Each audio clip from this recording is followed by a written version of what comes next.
My family called me broke because I took the bus to work, until my antique watch made my dad freeze and silenced the entire table. I am Audrey, 28 years old, and despite running a multi-million-dollar tech company, I still take the bus to work. My parents never understood my choice to live simply, especially when I showed up to our annual family dinner in jeans while my cousins arrived in designer outfits. When Blake mockingly asked if I was still taking public transportation, I never expected my antique watch to catch my dad's eye. The look on his face changed everything that night. Growing up as the daughter of Thomas and Eleanor Hayes meant attending elite private schools, vacationing in the Hamptons, and having every material advantage a child could want. My father built his real estate empire from scratch, turning a small inheritance into a fortune through determination and business savvy. My mother came from old money, her family name appearing on buildings across Manhattan. They provided me with every opportunity, but they also instilled in me the importance of making my own way in the world. Unlike my cousins who were content to live off family money and connections, I was determined to build something meaningful on my own terms. After graduating from Harvard Business School, I surprised everyone by declining a six-figure job offer at my father's company. Instead, I accepted an entry-level position at a struggling tech startup. My father was confused but supportive. My mother was devastated, convinced I was throwing away my potential. My cousins, especially Blake, thought I had lost my mind. "You could be driving a Porsche by next year if you worked for Uncle Thomas," Blake said when I told him about my decision. "Instead, you will be making coffee for some nerds who will probably go bankrupt in 6 months." I just smiled and told him there were more important things in life than driving a Porsche. He looked at me like I had spoken an alien language. The startup was everything I had hoped for. Fast-paced, innovative, filled with brilliant minds working together to create something revolutionary. I thrived in that environment, quickly rising through the ranks to become product manager within 18 months. That was where I met Gerald Clean, a 65-year-old veteran entrepreneur who served as our company advisor. Gerald became the mentor I needed. While my father had taught me about business and theory, Gerald showed me its practical application in the tech world. He was brilliant, kind, and completely unimpressed by status symbols despite his enormous wealth. He drove a 10-year-old Toyota, wore the same 3 sweaters in rotation, and lived in a modest home. Yet, he had founded 3 unicorn startups and was respected throughout Silicon Valley. "True wealth is invisible, Audrey," he told me once.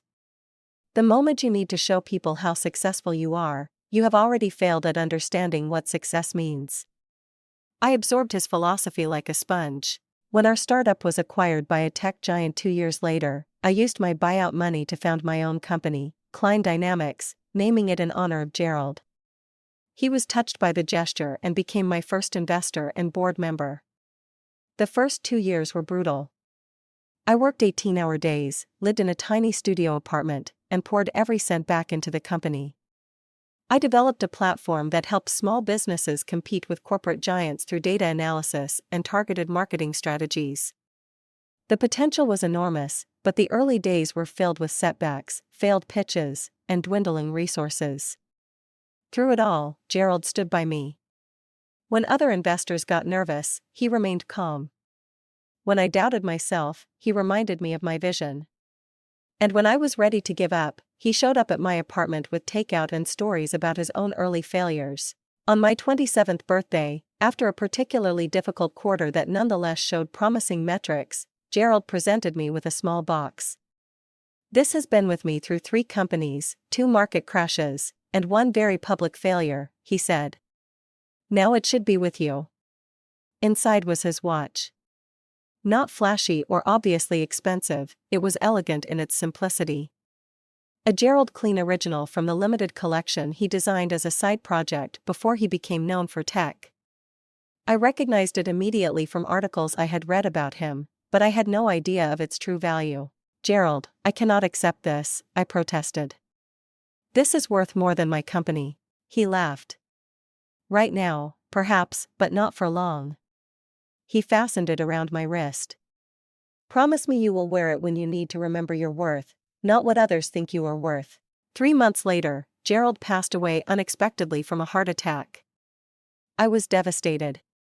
The watch became my most treasured possession, not for its monetary value, but because it connected me to him. I wore it every day as I navigated the company through its growth phase without his guidance.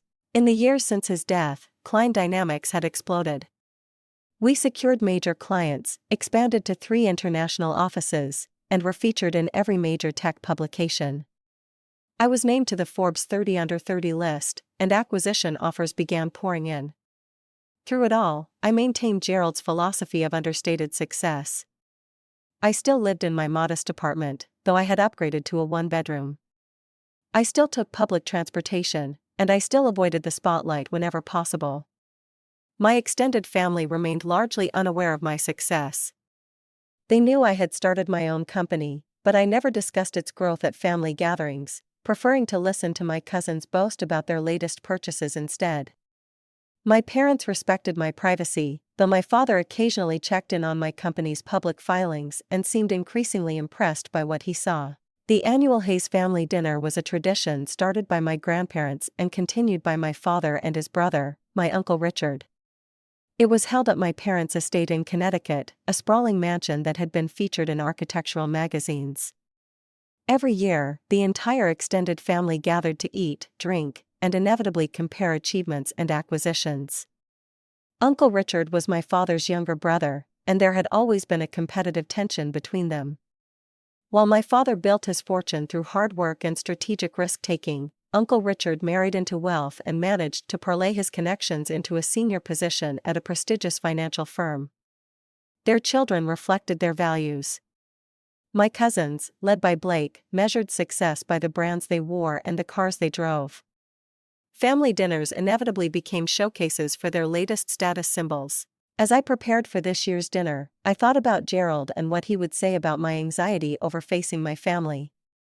I could almost hear his gentle laugh and his advice. Let them have their Porsches. You are building something that will last. With that thought in mind, I dressed in my usual style, dark jeans, a simple white blouse, minimal makeup, and Gerald's watch. I ordered an Uber and headed to Connecticut, ready to endure another evening of subtle and not-so-subtle judgment. The Uber driver whistled softly as we pulled through the ornate iron gates of my parents' estate. Nice place, he said, navigating the long winding driveway lined with perfectly manicured topiaries. I nodded, watching the familiar Georgian mansion come into view, its limestone facade glowing in the early evening light.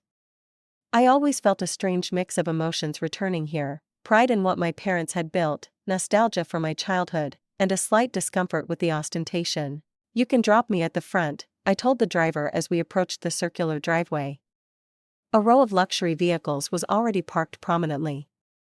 I immediately spotted Blake's new Ferrari positioned at an angle that ensured no one could miss it. Next to it was Uncle Richard's Bentley, my cousin Amber's Range Rover, and several other high-end cars belonging to various family members. My Uber, a practical Toyota Camry, looked distinctly out of place as it pulled up to the grand entrance with its towering columns and massive oak doors. I thanked the driver, added a generous tip on the app, and stepped out into the cool autumn air. From the corner of my eye, I caught movement at one of the windows. Blake was watching my arrival, no doubt noting my transportation choice with smug satisfaction. The massive front door opened before I could ring the bell, revealing Santos, my parents' longtime butler. His formal demeanor softened into a genuine smile when he saw me. "Miss Audrey, welcome home," he said warmly. "Your parents are in the main salon with the other guests." "Thanks, Santos," I replied, returning his smile. "How are Maria and the kids?" "Very well, thank you. Diego started college this fall, first in the family." "That is wonderful," I said, genuinely pleased. I had helped Santos's son with his application essays last year. "Columbia, right? Computer science?" "Yes, he speaks of you often." Your encouragement meant everything. I squeezed his arm gently before moving past him into the soaring entry hall with its marble floors and sweeping staircase. The sounds of conversation and classical music drifted from the salon. I took a deep breath, straightened my shoulders, and walked toward the gathering. My mother spotted me first. Eleanor Hayes was a striking woman in her early 60s, elegant in a navy blue designer dress that probably cost more than most people's monthly rent. Her silver-streaked dark hair was perfectly styled, her posture impeccable. She excused herself from conversation with my aunt and glided toward me. "Audrey, darling," she said, air-kissing both my cheeks. She stepped back, assessing my outfit with a quick glance. "You could have worn the Chanel dress I sent you for your birthday. It would have been perfect for tonight." "This is more comfortable, Mom," I said, giving her a real hug that she returned somewhat stiffly. "You look beautiful as always." She sighed but smiled. "Well, at least that blouse is silk. Come say hello to everyone. Your cousin Blake just closed a major account at the firm." Of course, he had. Blake's achievements were always highlighted immediately, while my own were rarely mentioned.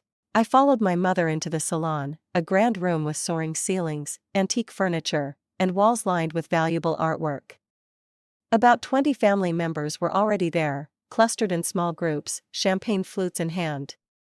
My father was engaged in conversation with Uncle Richard near the fireplace, but he looked up as I entered. Thomas Hayes was tall and distinguished, his once dark hair now mostly gray. Unlike my mother, who embraced the trappings of wealth wholeheartedly, my father maintained a certain restraint. Yes, he drove luxury cars and owned multiple homes, but there was always something slightly uncomfortable about him at these formal family gatherings, as though he had not quite forgotten his middle-class origins. "There is my girl," he said, breaking away from his brother and crossing the room to embrace me properly. His hug was warm and genuine, smelling of the same cologne he had worn throughout my childhood. "How was the drive up?" "Fine, Dad. No traffic." He nodded, studying my face closely. "You look tired, working too hard." "Probably," I admitted, "but things are going well." "Glad to hear it," he lowered his voice. "Your latest quarterly filing was impressive. That contract with Johnson & Williams was quite a coup." I blinked in surprise. "You saw that?" He smiled slightly. "I keep tabs on you even if you think I do not." He squeezed my shoulder. "I am proud of you, Audrey. Building something on your own terms." Before I could respond, Uncle Richard approached, cocktail in hand. "Audrey, there you are. We were beginning to think you had forgotten about us successful folks." His laugh was just a little too loud, his smile not quite reaching his eyes. "Hello, Uncle Richard," I said, accepting his brief hug. "How are things at Westfield Financial?" "Booming. Absolutely booming. We just acquired a boutique firm in Boston, added $2 billion to our portfolio management." He took a large sip of his drink. "But enough about me. How is your little startup doing? Still afloat?" My father frowned slightly at his brother's condescending tone, but I just smiled. "We are managing. Thanks for asking." "Good. Good. Persistence is important." He patted my arm in a patronizing manner. "Blake is around here somewhere. He was made junior partner last month, youngest in the firm's history." "That is wonderful," I said with all the enthusiasm I could muster. "I will be sure to congratulate him." As if summoned by his name, Blake appeared at his father's side. My cousin was 32, conventionally handsome in the way of men who spend too much time at exclusive gyms and high-end barber shops. His suit was clearly bespoke, his watch ostentatiously diamond-encrusted. "Cousin Audrey," he said, air-kissing near my cheek. "Love the simple look. Very authentic." Blake eyed me with a nod. "Congratulations on making junior partner." He straightened his already straight tie. "Thanks.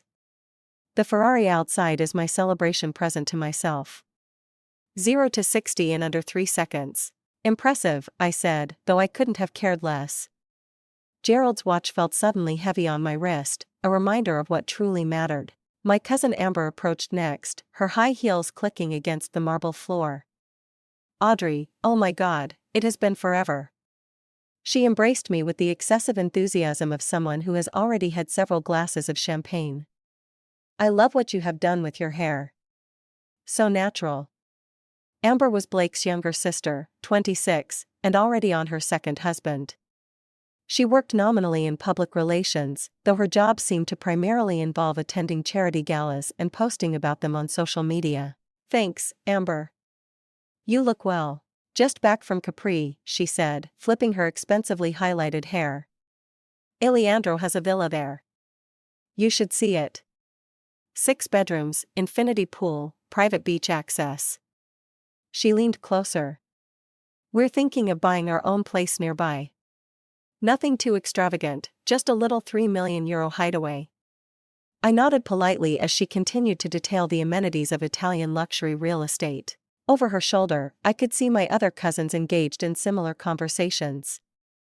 Justin was showing off his new Rolex to his sister Madison, who was scrolling through photos of her recent Maldives vacation on her phone. Aunt Pamela was describing her newly renovated Hamptons house to my mother, emphasizing the difficulty of finding reliable contractors who understood the importance of imported Italian marble.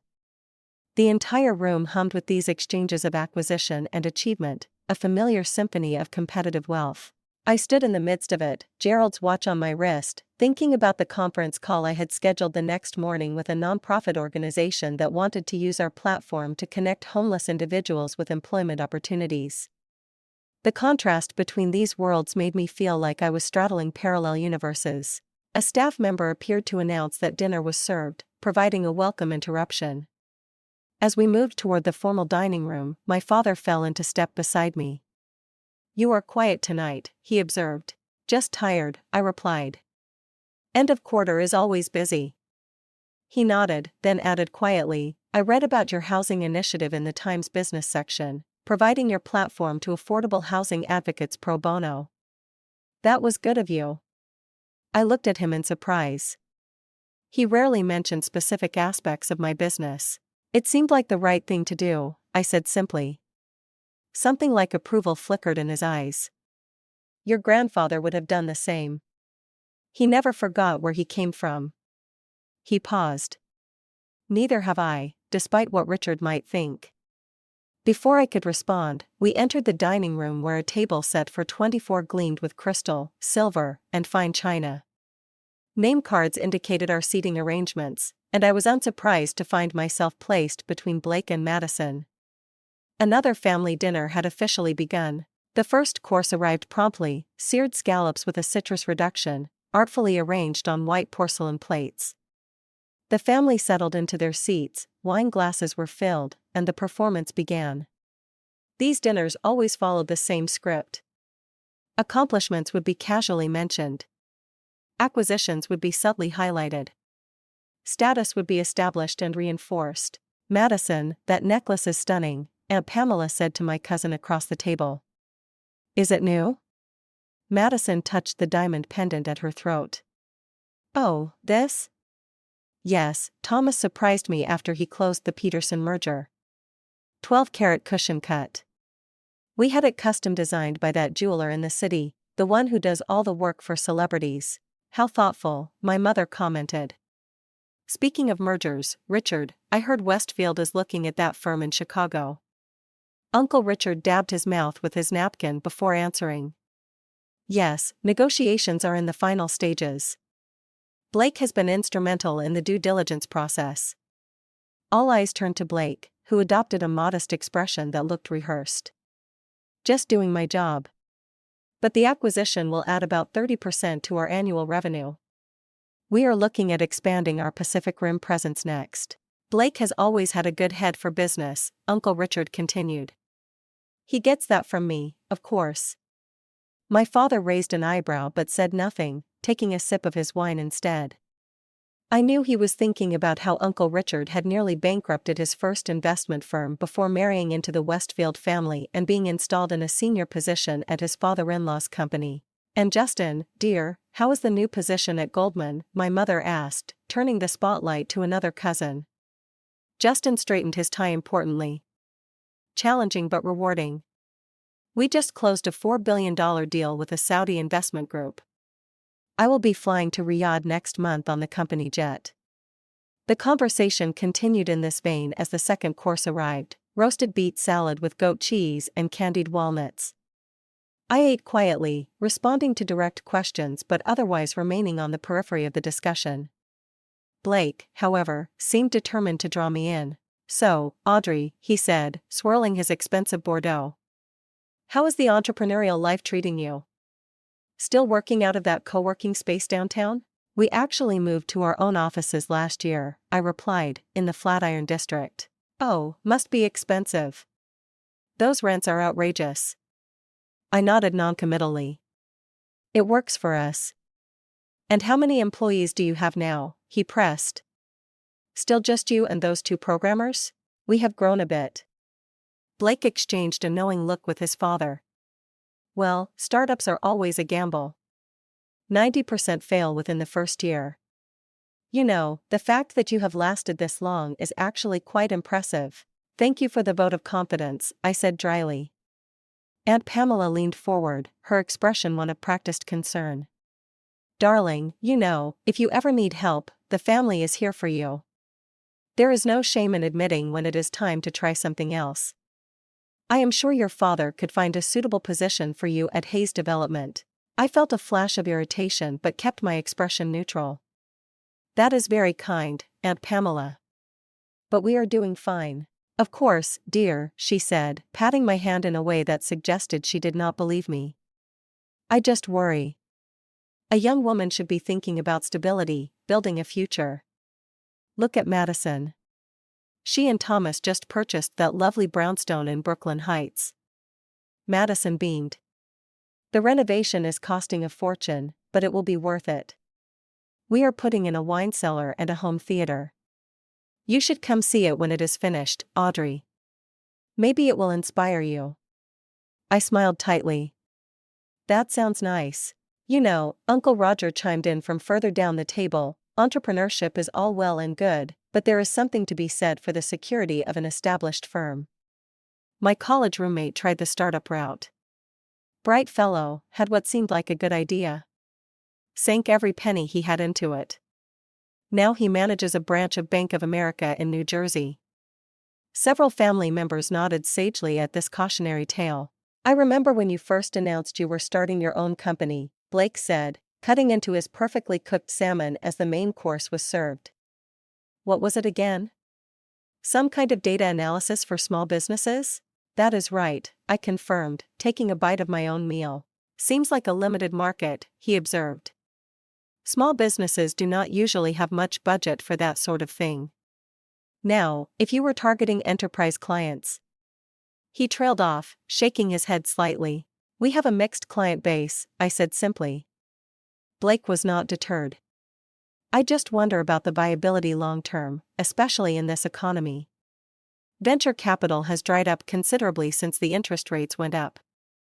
I thought about the $20 million in funding we had secured last quarter and the offers from 3 major VC firms that I was currently considering. "We manage." My father cleared his throat. "Audrey's company is doing quite well, actually. I have been impressed with their growth metrics." Blake looked surprised, then quickly recovered. "Well, good for her. It is important to follow your passion even if it means certain lifestyle adjustments." Madison picked up on his tone immediately. "Yes, I admire your commitment to simplicity, Audrey. It must be so grounding to live like regular people." I caught my father watching me, something unreadable in his expression. My mother looked uncomfortable, clearly torn between defending her daughter and avoiding any hint of family discord at her meticulously planned dinner. "There is dignity in living within one's means," I replied evenly, something Gerald always emphasized. "Gerald?" Uncle Richard asked. "Gerald Clean," I explained. "He was my mentor. He passed away last year." "Oh, the tech guy," Blake said dismissively. "I read about him. Made a fortune in software or something, right? Lived like a pauper despite being worth billions. Kind of eccentric." I felt a surge of anger at hearing Gerald described this way but kept my composure. He believed that wealth should be measured by impact, not possessions. Blake snorted. "Easy to say when you have billions in the bank." "I bet he still flew private and had houses all over the world." "Actually, he flew commercial and owned one modest home in Palo Alto," I corrected. "He put most of his money into his foundation for educational access." "Well, to each their own," Blake said with a shrug. But there is nothing wrong with enjoying the fruits of your labor. Life is short. What is the point of success if you cannot show it off a little? As conversation shifted to Madison's upcoming trip to Paris, I felt the weight of Gerald's watch on my wrist. I thought about his quiet confidence, his genuine interest in people regardless of their status, his belief that true success was measured by the lives you improved, not the possessions you accumulated. The contrast between his values and those being expressed around this table could not have been starker. My reverie was interrupted by my cousin Amber, who was describing her new Mercedes in loving detail. The interior is completely customized. Took 3 months to get exactly right. But when you are driving through the Hamptons, it is worth it to make the right impression. Blake nodded in agreement. Image is everything in our world. The right car, the right address, the right connections. It all signals your place in the hierarchy. He turned to me with a smile that did not reach his eyes. Speaking of which, Audrey, I noticed you arrived by Uber today. Still taking the bus around the city, too? The table fell momentarily silent, all eyes turning toward me. The question hung in the air, its condescension unmistakable. I saw my mother's embarrassed expression, my aunt's poorly concealed pity, my uncle's smug satisfaction at his son's pointed query. But it was my father's reaction that surprised me. His attention had shifted from Blake's face to my wrist, where Gerald's watch was partially visible beneath the cuff of my blouse. His eyes widened slightly, his fork pausing halfway to his mouth. He was staring at the watch with an expression of stunned recognition. Blake, misinterpreting my father's reaction as embarrassment on my behalf, pressed his advantage. I mean, there is frugality and then there is unnecessary suffering. Public transportation in New York can be so unpredictable, not to mention the types of people you encounter. I opened my mouth to respond, but at that moment my father found his voice. Is that what I think it is? My father asked, his voice cutting through Blake's commentary. He was still staring at my wrist with an intensity that drew everyone's attention. What do you mean? Your watch, he said, setting down his fork deliberately. May I see it? The table had gone silent. Blake looked confused by this unexpected interruption of his moment of triumph. I hesitated, then extended my arm across the table. My father leaned forward, examining the timepiece with growing amazement. This is a Gerald Clean original, he said quietly, from his limited first collection. Uncle Richard frowned. The tech entrepreneur who died last year? He made watches? Before he entered the tech world, my father explained, still studying my watch. He was a horologist first, created a small collection of handcrafted timepieces before founding his first company. Only 50 were ever made. He looked up at me, his expression a mix of shock and newfound respect. How did you come to possess this? All eyes were now on me. The dynamics of the table completely shifted. Blake's earlier mockery hung awkwardly in the air. Gerald gave it to me, I said simply. Before he died. He was my mentor and an early investor in my company. My father sat back in his chair. Do you have any idea what this is worth? I nodded. I know it is valuable, but that is not why I wear it. That, my father said, addressing the entire table now, is a $2 million watch, possibly more given its provenance and the fact that Clean's death has made his collection even more sought after. A collective gasp went around the table. Blake's mouth literally fell open. Madison dropped her fork with a clatter. Aunt Pamela started coughing on her wine. Oh, this old thing? I said with a casual shrug, pulling my sleeve back slightly to better display the watch. I wear it every day. Gerald insisted that beautiful things should be used, not stored away. My father was shaking his head in amazement. The craftsmanship is extraordinary. Each one was entirely handmade by Clean himself. The movement is based on a revolutionary design of his own creation. Collectors have been searching for these for years.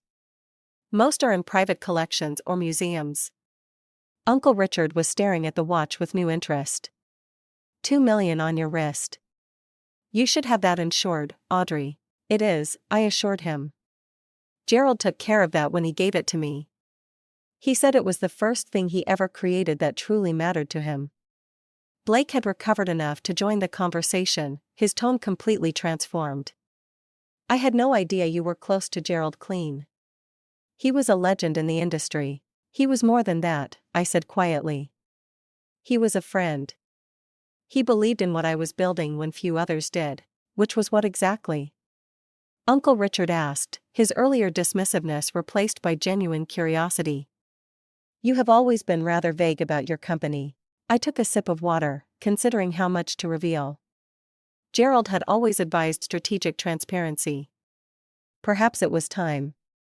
We developed a proprietary algorithm that helps businesses optimize their operations through predictive analytics, I explained. We started with small businesses because they were underserved in this space, but we have expanded significantly. We now work with several Fortune 500 companies, 3 major healthcare systems, and the federal government. My mother blinked in surprise. The federal government? You never mentioned that. The contract was finalized last month, I said. We will be implementing our platform across multiple agencies over the next year. It is our largest deal to date. How large? Blake asked, unable to contain himself. I met his gaze directly. $900 million over 5 years. Another stunned silence fell over the table. My father was looking at me with open pride. Now, my mother appeared completely bewildered. But you still live in that tiny apartment in the city, she said, confusion evident in her voice. And you take the bus? I smiled. I like my apartment. It is close to our offices, and I can walk to my favorite coffee shop. As for public transportation, it is efficient and better for the environment. Gerald took the bus every day of his life, even after he became a billionaire. A true clean disciple, my father murmured, looking at me with new understanding. Blake was struggling to reconcile this new information with his previous perception of me. So your company, it is successful then? I nodded. Very. We are currently valued at $1.8 billion after our last funding round. I maintain majority ownership. Uncle Richard choked on his drink. Aunt Pamela's eyes widened to an almost comical degree. Madison was furiously typing something into her phone, probably searching for information about my company. You are a billionaire, Blake asked incredulously. On paper, potentially, I clarified. Most of my net worth is tied to the company's valuation. I take a reasonable salary and live accordingly. But why keep it a secret? Amber asked, genuinely perplexed. If I had that kind of success, everyone would know about it. I thought about Gerald and his quiet confidence, his disinterest in impressing others. Because true success is not measured by what others think of you, but by the impact you create and the problems you solve. Our platform has helped thousands of small businesses survive and thrive. It has optimized healthcare delivery in underserved communities. That matters more than the valuation. My father was nodding slowly. Clean's philosophy, focus on the work, not the rewards. I always admired that about him. Blake seemed unable to process this revelation. His entire worldview, which placed me firmly at the bottom of the family hierarchy, had been upended in the span of minutes. But the clothes you wear, the way you live, are choices, I finished for him. Just as your choices reflect your values. Gerald taught me that we reveal our true selves not through what we say, but through what we prioritize. The dinner continued, but the dynamic had fundamentally changed. Family members who had barely acknowledged me earlier were now finding reasons to engage me in conversation. Questions about my company, about Gerald, about my plans for the future came from all directions. Through it all, I maintained the same calm demeanor, neither gloating over this shift nor playing into their suddenly heightened interest. As the dessert course was being served, Blake leaned toward me, his voice low enough that others could not hear. I owe you an apology, Audrey. I have been condescending and rude. I assumed that because you did not flaunt your success, you had none to flaunt. I studied him for a moment, seeing past the expensive suit and practiced charm to the insecurity beneath. Success means different things to different people, Blake. I do not judge your choices. I would appreciate the same courtesy. He nodded, looking somewhat chastened. The watch really is extraordinary. Clean must have thought very highly of you. I touched the timepiece gently. It reminds me every day of what matters. Not its value, but what it represents: craftsmanship, integrity, creating something meaningful that lasts. As I said these words, I caught my father watching me from across the table, a thoughtful expression on his face. For perhaps the first time, he was seeing me not as his little girl who needed protection or guidance, but as a woman who had forged her own path and found success on her own terms. In that moment of recognition, I felt something shift between us, a new foundation of mutual respect taking shape.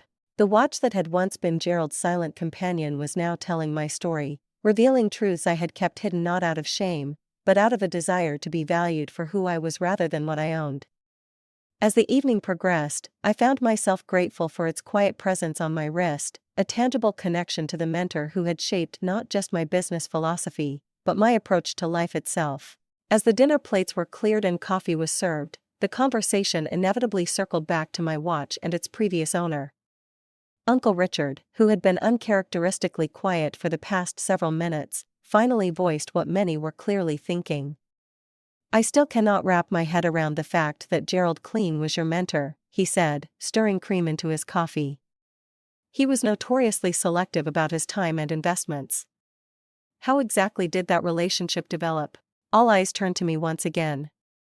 Even the staff paused in their duties, sensing that something significant was unfolding at the table. My father leaned forward slightly, clearly interested in hearing the full story himself. I met Gerald at Innovate Tech, the startup where I worked after graduation, I began. He was brought in as an advisor during a particularly difficult quarter. The company was burning through cash, and our product development had stalled. I remember that company, Blake interjected. They were acquired by Google eventually, right? I nodded. For $300 million, but at the time we were on the verge of collapse. Gerald came in and completely transformed our approach. He had this ability to cut through complexity and identify the core value proposition. That was his genius, my father agreed. I heard him speak at a conference once. Remarkable clarity of thought. He noticed that I asked different questions than everyone else in the room, I continued. After one particularly contentious meeting, he asked me to walk with him to get coffee. We ended up talking for 3 hours. By the end of that conversation, he had offered to mentor me. Just like that? Uncle Richard asked skeptically. Gerald made decisions quickly when he saw potential, I explained. He told me later that he recognized something in me that reminded him of himself at my age, a certain way of looking at problems. My mother, who had been unusually quiet, finally spoke up. And he invested in your company when you started it. He was my first investor, I confirmed. $500,000 on a handshake. No formal pitch, no detailed business plan. He said he was investing in me, not just the idea. That is not how business typically works, Uncle Richard pointed out, unable to hide his disapproval of such unorthodox methods. I smiled. Gerald was not typical.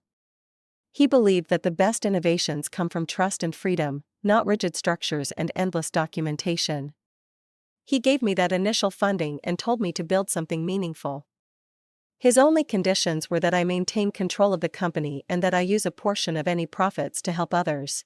The foundation you established last year, my father said, nodding with understanding, the one focused on tech education in underserved communities. That was part of your agreement with Clean. Yes, I acknowledged, surprised that he knew about it, though I would have done it anyway.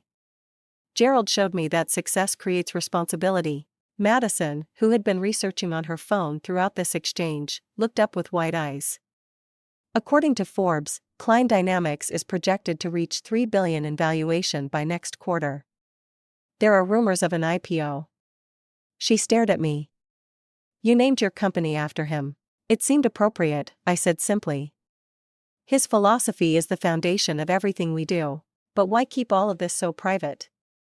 Aunt Pamela asked, gesturing vaguely toward my modest attire. You could be living in a penthouse, driving luxury cars, enjoying the best of everything.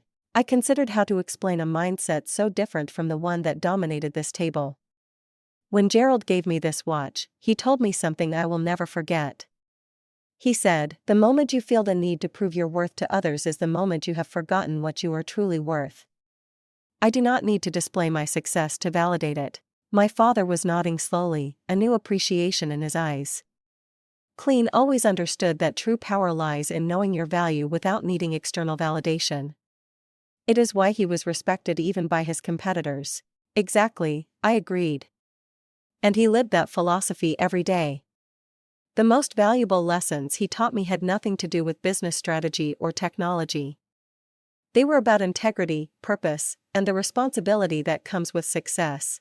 Blake, who had been unusually subdued, finally spoke up. "So the watch, it must have incredible sentimental value beyond its price." "It is priceless to me," I confirmed. Gerald wore it while building $3 billion companies. He said it kept him grounded, reminded him of the craftsmanship and patience required to create something of lasting value. "And now you wear it while building your own empire," my father observed with a small smile. I shook my head. "Not an empire, a solution. Our platform helps businesses operate more efficiently, which saves jobs, reduces waste, and improves working conditions. The valuation is just a byproduct, not the goal." Uncle Richard looked skeptical, but my father was nodding with growing understanding. I could see a shift in how he was looking at me, a new respect, mingled with something that might have been regret for not having seen this side of me sooner. "The federal contract you mentioned," he said, "that was the one announced last month to modernize agency operations and reduce governmental waste." "Yes," I confirmed. "We beat out several major tech firms for the bid. Our solution will save taxpayers an estimated $12 billion over 10 years while improving service delivery." "That was your company," Uncle Richard exclaimed. "It was all over the financial news. They never mentioned you by name." "I prefer to keep a low profile," I explained. "Our work speaks for itself. But surely now, with this level of success, you will upgrade your lifestyle," Aunt Pamela pressed, still seemingly unable to comprehend my choices. "Perhaps a nicer apartment at least." I smiled politely. "I like where I live. It is convenient and has everything I need." Gerald lived in the same modest house for 30 years, even as his net worth grew to billions. He taught me that excess consumption rarely correlates with increased happiness. "So, you just work all the time?" Madison asked, her tone suggesting she found the concept depressing. "I work on things that matter to me," I clarified. "But I also travel extensively, volunteer, and spend time with friends who value me for who I am, not what I own. My life is very full." "And the foundation?" my father asked. "Tell us more about that." I felt a genuine smile spread across my face. This was something I was truly proud of. The Klein Foundation for Technological Equity. We provide comprehensive tech education and mentorship to students from under-resourced communities, full scholarships, equipment, internships, and ongoing support. Our first cohort of 50 students is halfway through the program. They are extraordinary. 50 students, Uncle Richard said, "That seems modest for someone of your means." "We are just getting started," I explained. "The program is intensive and personalized. We want to refine our approach before expanding, but our 10-year plan is to reach 10,000 students annually across the country." 10,000 lives changed, my father mused. "That is a significant legacy, more significant than any possession could be." I agreed. Gerald understood that his greatest pride wasn't in the companies he built, but in the people he helped develop, the opportunities he created. As coffee concluded and the family began to move toward the library for after-dinner drinks, I noticed a distinct change in how people were interacting with me. There was a new deference in their manner, a recalibration of my position within the family hierarchy. It was exactly what I had always wanted to avoid, being valued for my bank account rather than my character. Blake sidled up to me as we walked through the hallway lined with family portraits. "I feel like I need to completely reassess everything I thought I knew about you," he admitted. "All this time I was pitying you, thinking you could not afford the lifestyle the rest of us enjoy. And it turns out you could buy and sell most of us several times over." I stopped and turned to face him directly. "That is exactly why I do not discuss my company's valuation or my personal finances, Blake. I do not want to be treated differently based on my net worth. It is the least interesting thing about me." He looked genuinely perplexed. but is not that what we all want? Recognition of our success, acknowledgement of our achievements? I get all the recognition I need from seeing our platform make a difference for the businesses that use it, I told him. From watching our foundation students thrive, from knowing that Gerald would be proud of what I have built. Blake glanced down at my watch, then back at my face. I think I have a lot to learn from you, Audrey. For the first time that evening, his words seemed completely sincere. The family had migrated to the library, a wood-paneled room with floor-to-ceiling bookshelves, leather armchairs, and a well-stocked bar. Conversations had splintered into smaller groups, though I noticed I was now being included in discussions that would have previously excluded me. Uncle Richard was suddenly interested in my thoughts on market trends. Aunt Pamela wanted to introduce me to her friend who ran a charitable foundation. Even Justin, who had barely acknowledged my existence at previous gatherings, was asking about potential investment opportunities. I accepted a glass of whiskey from the bar and found a quiet corner, needing a moment to process the evening's shift. The revelation of my success had altered the family dynamic in ways that both amused and troubled me. I was the same person I had been when I arrived by Uber hours earlier, yet I was now being treated entirely differently. Quite a performance, my father said, appearing beside me with his own drink in hand. Mind if I join you? I gestured to the empty chair next to mine. Please do. He settled in, taking a thoughtful sip of his scotch. You know, I always respected your desire for privacy, for making your own way, but I had no idea you were keeping quite this much under wraps. Would it have made a difference if you had known? I asked. He considered this. I have always been proud of you, Audrey, but I might have run interference with the rest of the family a bit more effectively, spared you some of the condescension. I can handle condescension, I assured him. It is the sudden shift in treatment now that they know about the company valuation that bothers me more. My father nodded, understanding immediately. The curse of wealth. People see the money, not the person.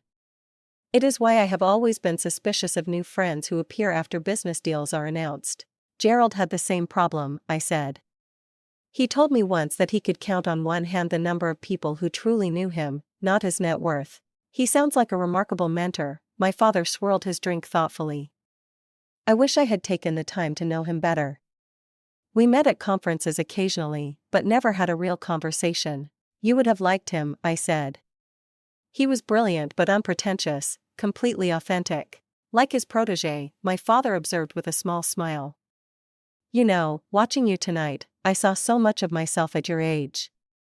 The determination to build something meaningful, to be judged on merit rather than background. This surprised me.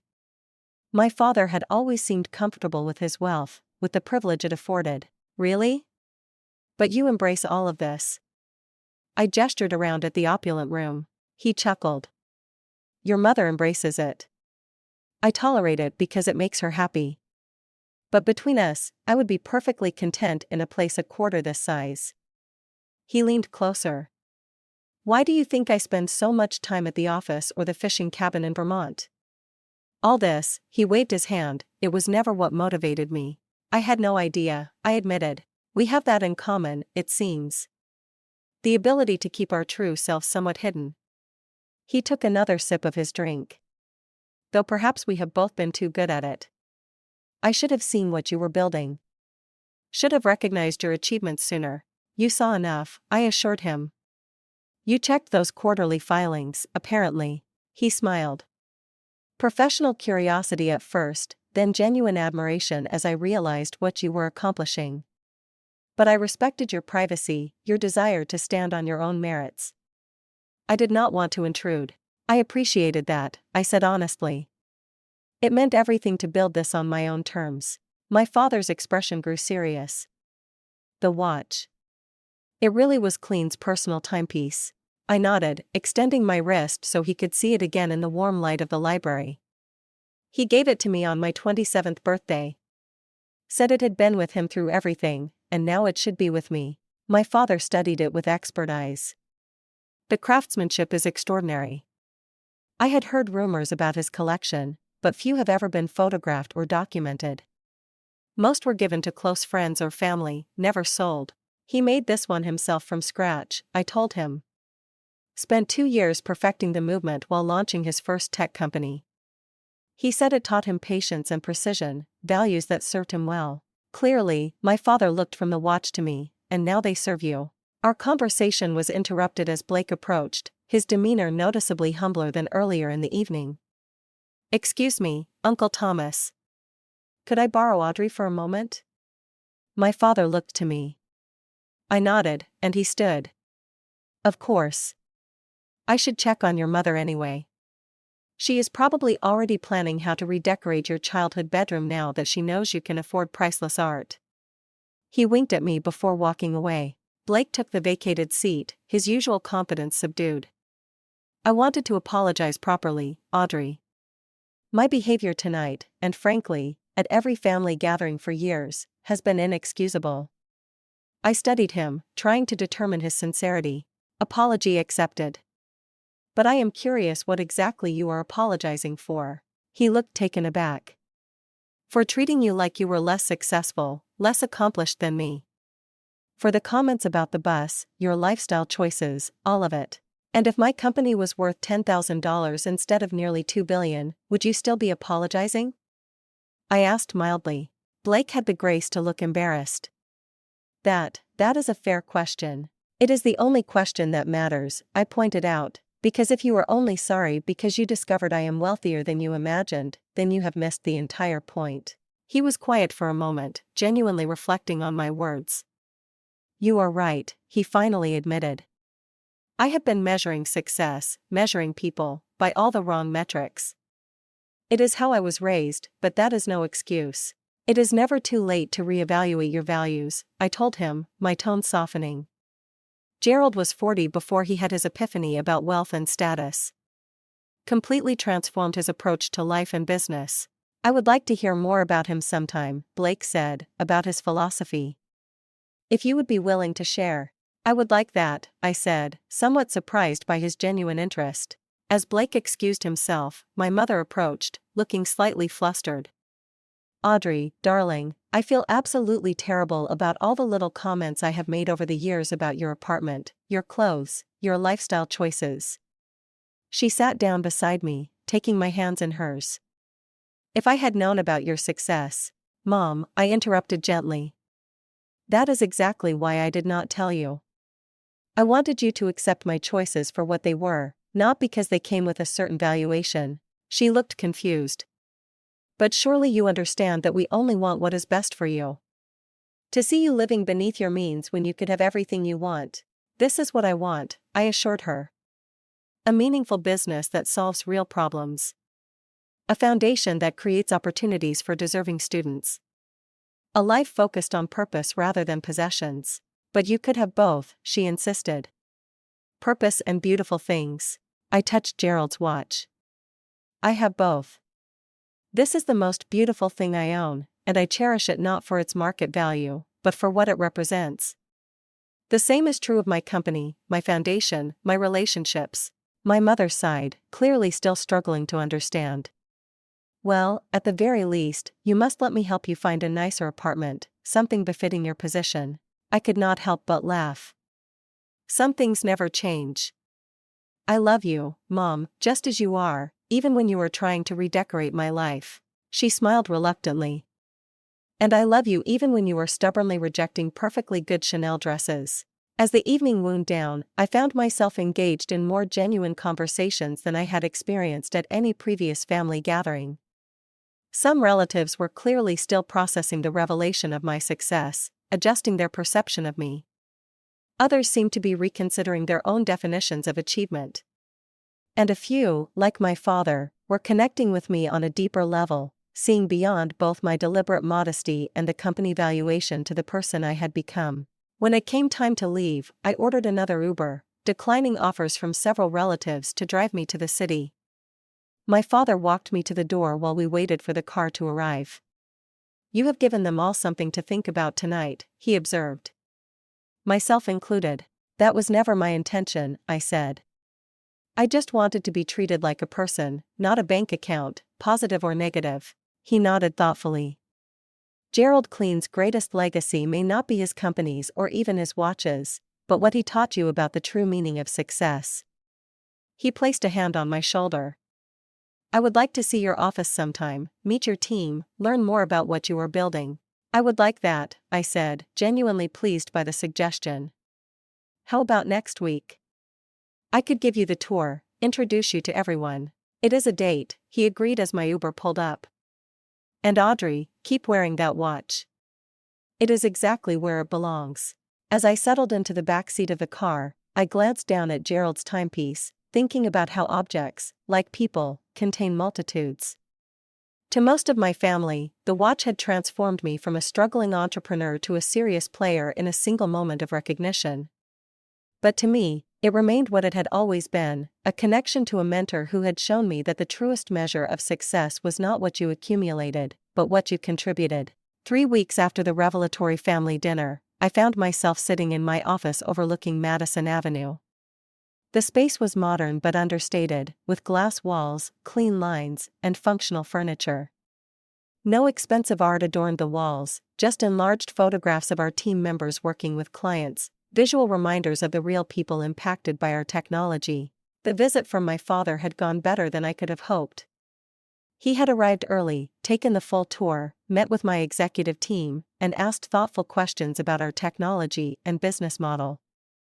I had watched with pride as he engaged with our developers, showing genuine interest in their work and vision. By the end of the day, he was exchanging contact information with our CTO, making plans to introduce him to potential partners.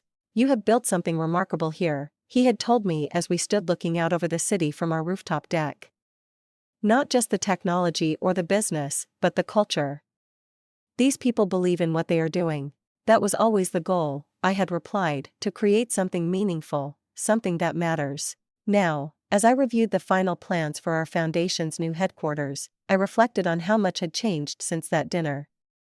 Not in my day-to-day life, which remained largely the same, but in my relationships with my family. My father and I spoke several times a week now, discussing business strategy, foundation initiatives, and occasionally the finer points of watch collecting, a shared interest we had discovered. My mother had finally accepted that I would not be moving to a penthouse anytime soon, though she had managed to slip a few designer pieces into my wardrobe just for special occasions. Most surprising was the evolution in my relationship with Blake. True to his word, he had reached out to learn more about Gerald's philosophy. We had met for coffee several times, and I had been impressed by his genuine desire to reconsider his priorities. He had even begun volunteering with a local youth coding program, discovering a talent for teaching that surprised us both. The larger family dynamic had shifted as well. At a cousin's birthday celebration the previous weekend, I had noticed less emphasis on material acquisitions and more substantial conversations. Whether this change would last remained to be seen, but it was a promising start. My assistant knocked lightly on my door, interrupting my thoughts. Your 2 o'clock is here.